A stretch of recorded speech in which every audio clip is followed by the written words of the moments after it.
one of the things that keeps coming up is obviously our company is called Best Hour of Their Day. I truly believe, I don't argue that point for the sake of argument. So let's chat about it. Where's our disconnect?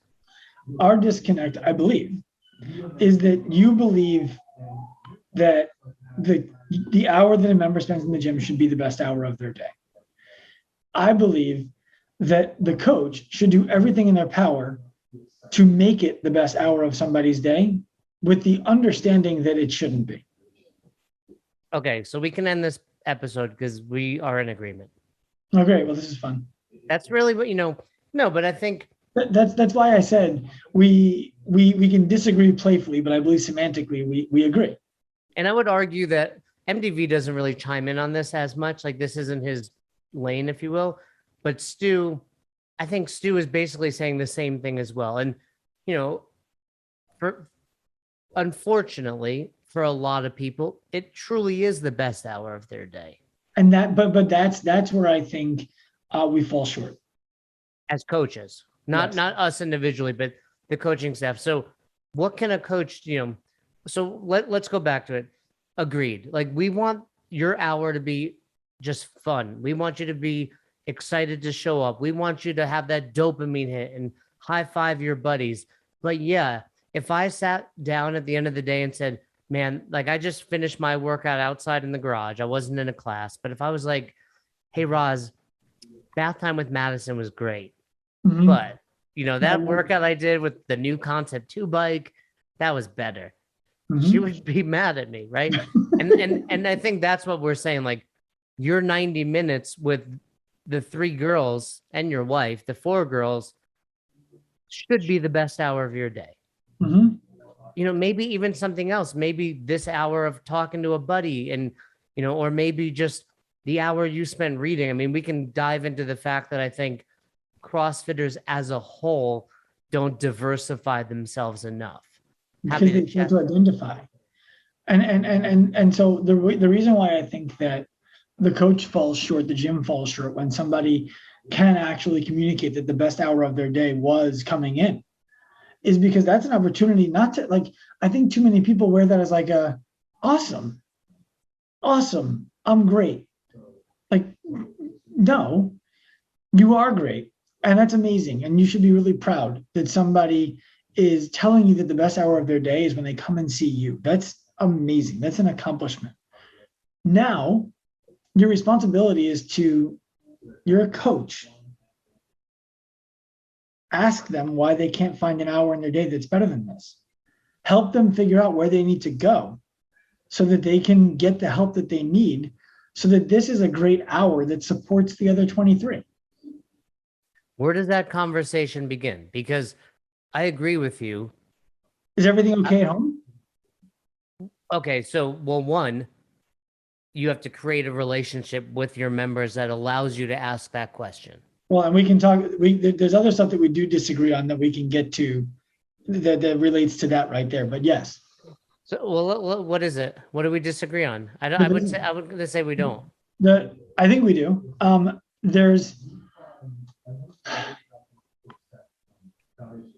the ability to develop relationships won't happen in class, because, and you might agree with that. And I'm not saying that that's what you would say, but if we're talking about running a class that supports both a business model and relationships, we can't put 20 people into a class and build relationships in that class. It has to happen before, after, in between. We also can't give great coaching to 20 people at the same time, but we can drive a lot of profit with 20 people at the same time. And I think that the business model starts to break down when we look at quality and we compare it to the number of people who are in class, how much money we need to make based on what we're willing to charge. But let me go back to where that conversation starts, and we can come back to business model. Yeah, like what you just said to me, based on what I know that you teach coaches, and I'm being complimentary here. I mean it, like, because I know you do a good job. I know that you teach coaches to give a shit about the people, to find out about what's going on in their lives, to develop relationships with them. I know that that's pivotal and a pillar of what you teach. In order for a coach to do that, they need to spend time developing relationships with people. And so when I say, ask someone, is everything good? Is everything okay outside of the gym?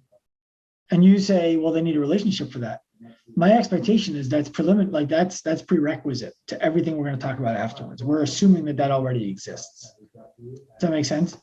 Yeah, no, I agree with that. I think where our probably foundational disagreement is, I think it's two things. I think one, you're using the number 20, and I know it's probably somewhat arbitrary, but I would say if a box owner has developed an affiliate that 20 people show up on a consistent basis to classes, this stuff is probably happening in the background. In other words, you don't get to an affiliate where 20 people show up without some of this. Maybe not all of it, because I think where the disconnect is more so in the personal training versus group class model, or at least that some of that is necessary to facilitate this, which I don't completely disagree with. And I think, you had like my superpower, like if I really had to break it down, is that ability. I can take a 20-person class and I can hopefully make everyone feel like they connected with me in that hour. I don't think everyone can do that. Like I said, it's a superpower, right? Like most people can't do that.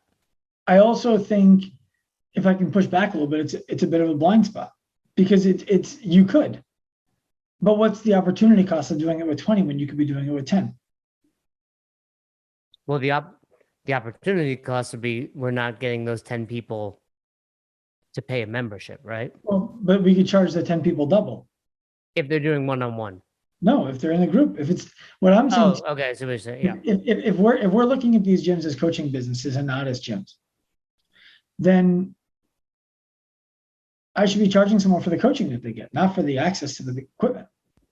I'm a full believer in what you're saying. I think what you're saying is, and I tell box owners this all the time, you don't need 200 members. You need 80 or 100 that are paying premium and that are buying anything else they need at your affiliate, be it protein or wrist wraps. Like you want top quality members that, at the end of the day, their average per month probably looks closer to 300 than 150. Right. And so that, fully on board with that. Well, and so now the secondary part of that is when we're only running a group model, I think it's what I haven't seen, let me back up. What you described earlier, 20-1, even if it's 10 or 15 to 1, it's still Zumba with a barbell. Yeah, I don't, if someone were coaching a 20-1 class, my hope would be there's a second coach on there, for the record. I don't think anybody should be coaching. Realistically, 16 is about that limit for a very good coach. Even for me, you throw in number 17 to 20, and some of those are beginners or they're the people that don't show up regularly.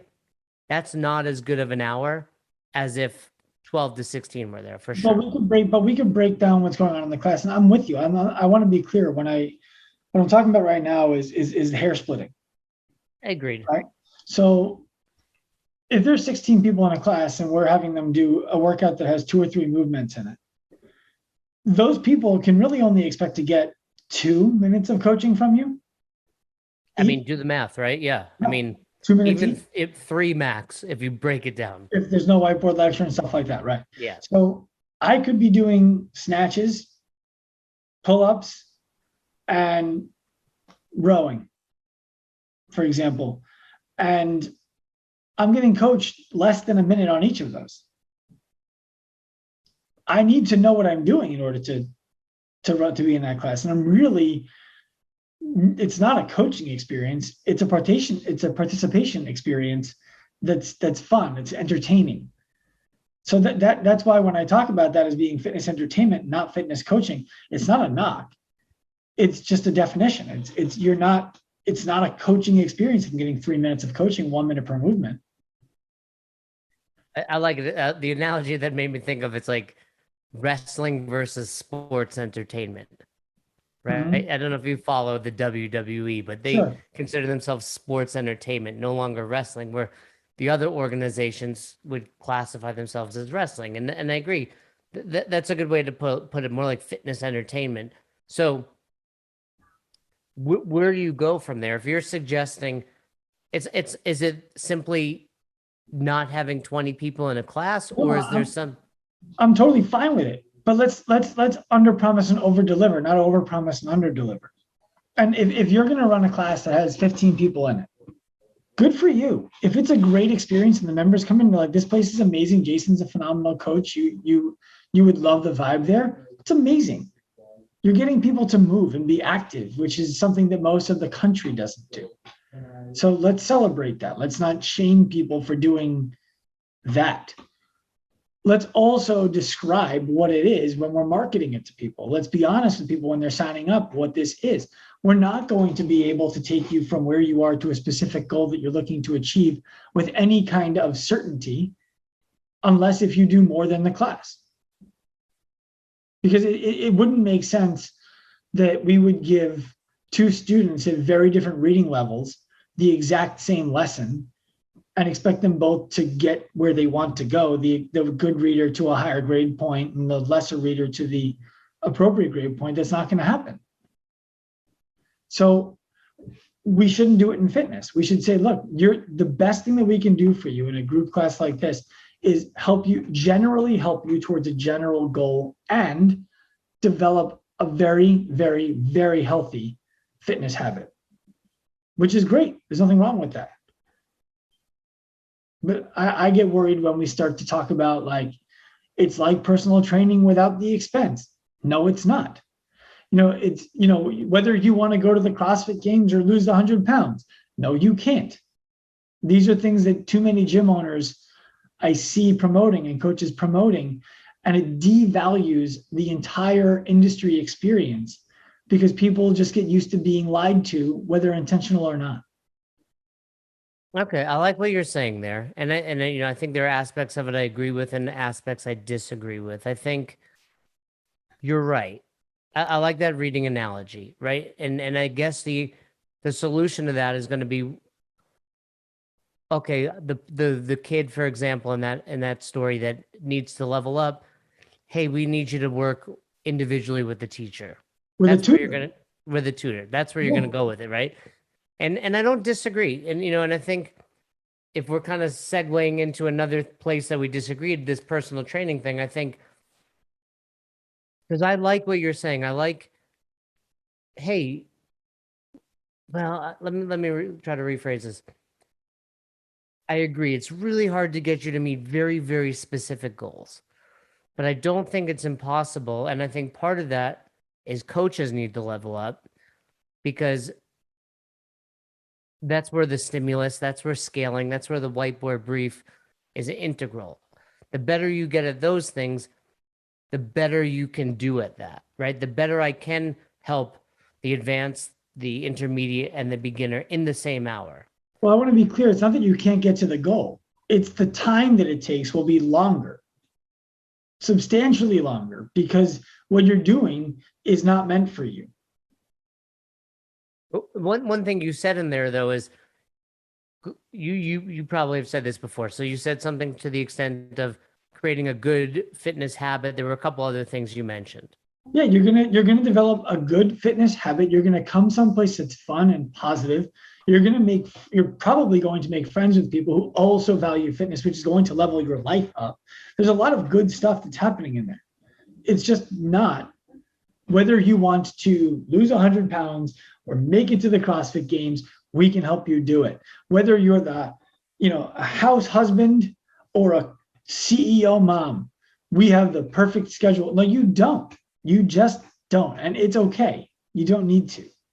I think, as long as I've been doing CrossFit, the games was never achievable. Like a very small moment, I considered a master's run till I realized that's not happening, and I think part of what I love about it is this idea of like what you're describing is my idea of this is the best hour of their day, right? Like this is like everything you described.